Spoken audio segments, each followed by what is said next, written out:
ce fameux enfant qui ne s'intéresse qu'au sport. Il est complètement obnubilé, ça lui prend tout son temps. Il ne pense qu'à ça, il ne parle que de ça. Il téléphone à ses copains pour échanger les résultats sportifs et il s'en fiche complètement de la maison, de l'école et de tout ce qu'il doit faire. On va s'en occuper. Le document. On nous demande si les conséquences négatives de l'addiction au sport ne sont-elles pas minimes par rapport aux bienfaits du sport pour la santé. Alors, il faut en effet différencier l'addiction et la bonne habitude. Alors la bonne habitude, elle se caractérise par les bienfaits santé. Dès qu'on bascule vers la blessure et qu'on insiste, on surfe sur l'addiction.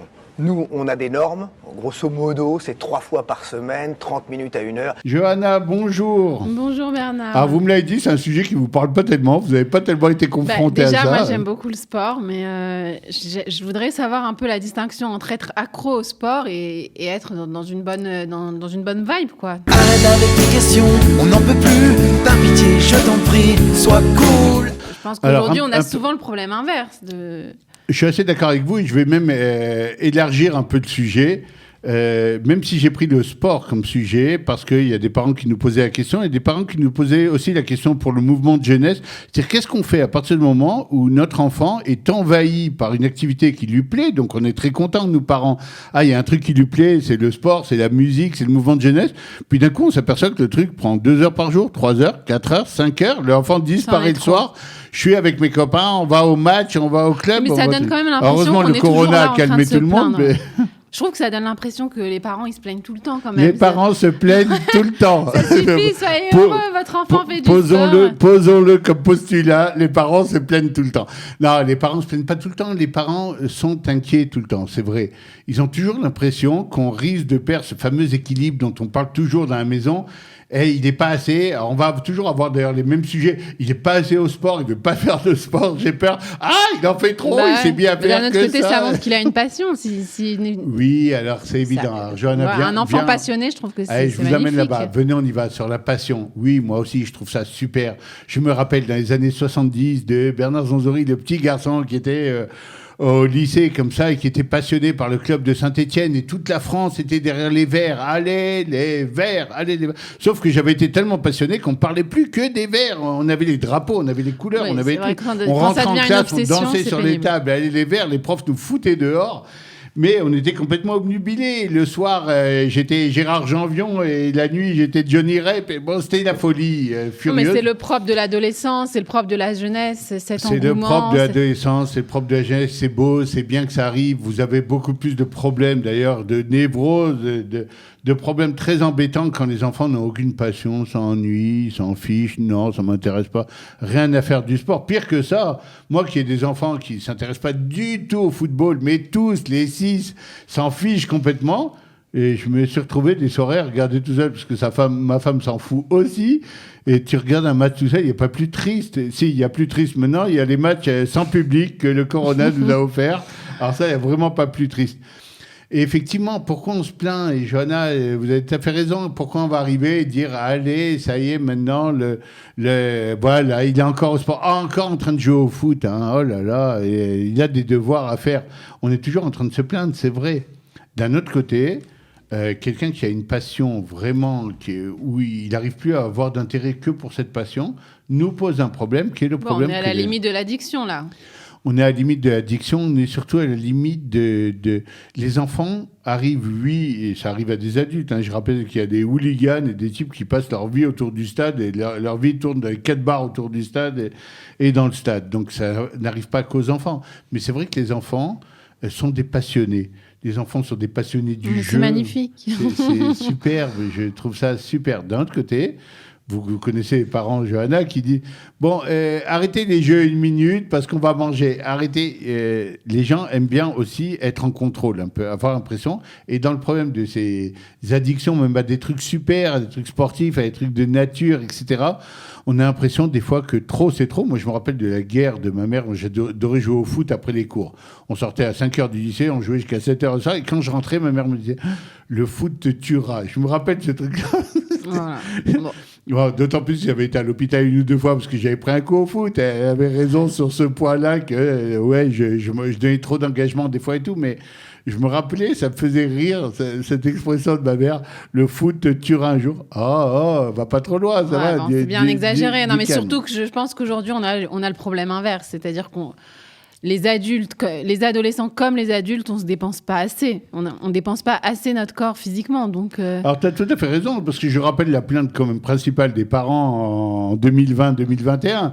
La plainte principale, c'est il est tout le temps devant son écran, il ne voit plus personne. Il va au foot maintenant, laisse-le courir, laissez-le un peu kiffer, c'est pas grave, on n'est pas toujours obligé de souligner ce qui nous paraît un peu...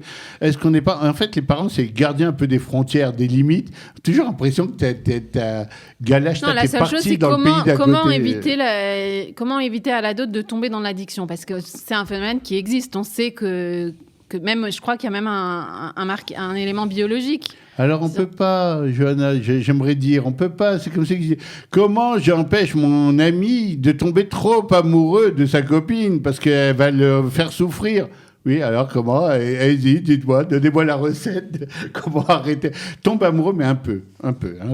Reste à distance, reste un peu circonspect. Mais ça n'arrive pas. C'est le propre de l'homme de s'enflammer, de vouloir. Et au contraire, je pense que vraiment les véritables problématiques dans la vie, c'est quand on n'a plus ça. Et là, il faut s'inquiéter vraiment. C'est-à-dire, non, plus rien ne m'intéresse. Non, effectivement, non. Je suis jamais tombé amoureux. Je trouve les gens assez... Mais c'est triste, c'est lamentable. Donc, à la limite, soyez contents, chers parents, oui, c'est votre enfant. Chers parents, d'abord, soyez contents. Maintenant, oui, si jamais ça devient de la folie, que le petit fait comme moi à l'époque, et je pense que j'étais quelque part en danger de...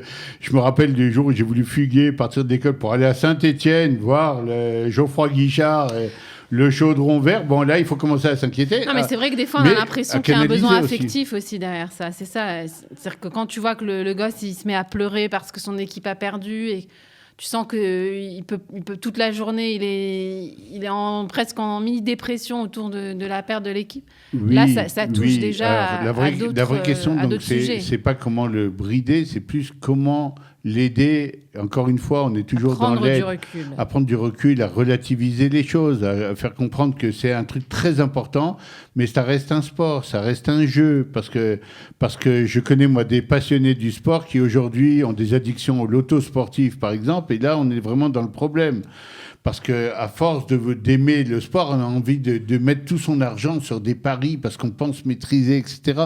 Là, on sera vraiment dans le problème. Dans un premier temps, pas d'inquiétude. Au contraire, laissez votre enfant s'enflammer et c'est super. Dans un second temps, vérifiez quand même que ça ne déborde pas sur tous les domaines de sa vie, qu'il perd de l'intérêt pour toute autre chose. Et là, on sera vraiment dans le problème. Donc là, il y a quelque chose à canaliser. Mais c'est un peu le boulot des parents et des éducateurs de canaliser cette énergie fantastique qui anime nos enfants. Toute énergie est positive si elle est quand même un peu contrôlée, un peu canalisée, un peu comme l'eau, c'est un truc super. Mais quand les bords de la Seine débordent et que votre cave est inondée, vous êtes moins content. Donc c'est un peu le truc à surveiller. La chose par contre qu'on a dit qu'il faut éviter absolument, on va y revenir avec Johanna, c'est maintenant. Maintenant. Alors Bernard, la chose à éviter, s'il te plaît, après tout ça. La chose à éviter, j'allais vous poser la même question, mais je vois que vous avez été plus rapide que moi. Pour moi, c'est d'arrêter, ne bridez pas l'amour, ne bridez pas le sentiment qui transporte vos enfants d'avoir trouvé leur créneau, leur nid, leur niche. Et c'est pas grave si votre enfant aime mieux l'avant-centre de Beitar Yerushalayim que vous, c'est faux d'abord, et c'est une impression, et puis ça va lui passer. Par contre, essayez de contrôler qu'il tatoue pas toute l'équipe sur son torse, parce que demain, quand il va aimer plus Hapoel Tel Aviv, alors il va être embêté. Et on passe de temps en temps d'un amour à un autre, et ça arrive. Donc, nous, on doit contrôler que les limites, et mettez-les larges, mettez-les loin, comme ça, elles ne seront jamais franchies. C'est pas grave, laissez-le aimer, laissez-le se passionner pour quelque chose. C'est quelque chose de positif. Ne mettez pas d'entrave à l'amour. Par contre, jouez votre rôle de parent. Soyez là, oui, pour être un peu les garde-fous, si vous voyez que ça va trop loin. Mais ne mettez pas la définition de trop loin à 1m50 de non, poussez ça. Laissez-le, parce qu'il a besoin de souvenir de ça, et ça va l'aider toute sa vie, de savoir qu'il s'est enflammé un jour pour quelque chose, qu'il était amoureux d'une équipe, qu'il était amoureux des choses. C'est un bon chemin, d'ailleurs, de vie, d'être amoureux de ce qu'on fait. Et demain, il aimera son boulot, il aimera les choses, il aimera les gens avec lesquels Vivez avec il bosse. passion. Ouais, ne limitez pas. Vivez avec passion. Ne mettez pas de limites. La chose principale qu'il faut retenir... Moi, j'aurais quand même retenu de parler à l'enfant pour vérifier si c'est une passion ou si ça devient source de souffrance un peu pour lui. Ouais, mais il faut faire attention quand même dans ces trucs-là de bien formuler. Parce que si vous dites, dites-moi, toi, c'est plus source de passion ou de douleur, hein? Bon, l'enfant, il va rien comprendre. Il va dire, qu'est-ce qu'elle a? Les enfants passent leur journée à regarder leurs parents, disant, mais qu'est-ce qu'ils ont? Parce que chez eux, tout est naturel. Effectivement, nous, on a un regard adulte, on sait un peu les dangers de certains trucs, on sait que des fois, tu t'enflammes et que la chute peut faire mal. C'est comme un enfant qui s'enflamme pour un animal qu'il adore. Et puis, on a toujours peur, nous, les parents, du jour où il va mourir l'animal, on dit, oh là là, ça va être un drame, ça on le voit venir. Mais à force de se projeter toujours dans le futur et dans les drames futurs, on a une approche dramatique. Donc, il faut faire attention de ne pas sombrer à ça. Vaut mieux, à la limite, se faire entraîner par notre enfant vers sa passion et demain être un passionné. Moi, j'avais raconté dans une émission précédente, j'avais réussi à ma mère qui me faisait des remarques sur Roland Garros toute la journée, encore devant ton tennis. J'ai dit, si je n'arrive pas à la rendre passionnée, ça ne marchera pas. Et j'avais réussi. Aujourd'hui, elle regarde toute seule. Ah, je te laisse, mon fils, c'est Roland Garros. Laisse-moi, il y a Nadal qui va jouer. Tu dis, bon. À la fin, c'est les enfants qui commencent à s'inquiéter. Elle est complètement pas. Mes parents sont accros au sport. Alors, moi qui t'ai communiqué, maman, cette passion, je regrette parfois. Mais c'est très bien parce que ça lui a donné une occasion à elle aussi de s'occuper et surtout de comprendre que quand tu es passionné, tu ne vois pas les choses de la même façon. Quand tu es amoureux, tu ne vois pas les choses de la même façon. Et c'est pas grave, c'est très joli. Johanna, merci d'être là avec moi chaque semaine, ce qui fait que les auditeurs tombent amoureux de notre émission et c'est très bien. Allez-y les gars, cliquez, likez, faites suivre. Merci à tous les techniciens qui sont là aussi, comme d'habitude. Merci à toi, Bernard. Et je veux revenir quand même sur ce message principal. Tomber amoureux d'une équipe de foot, tomber amoureux d'un instrument de musique, tomber amoureux de plein d'ado de Studio Qualita, ça ne peut pas vous faire de mal. Et surtout, tomber amoureux des petits boutons qui vous permettent de faire like chaque semaine ou share et d'envoyer nos émissions faire le tour du monde, car elles le méritent bien. Johanna, on a plein de pain sur la planche parce qu'on reçoit des courriers d'un peu partout depuis qu'on a commencé cette émission avec plein de problématiques. À vous d'être avec nous et on sera avec vous. À la semaine prochaine. Au revoir.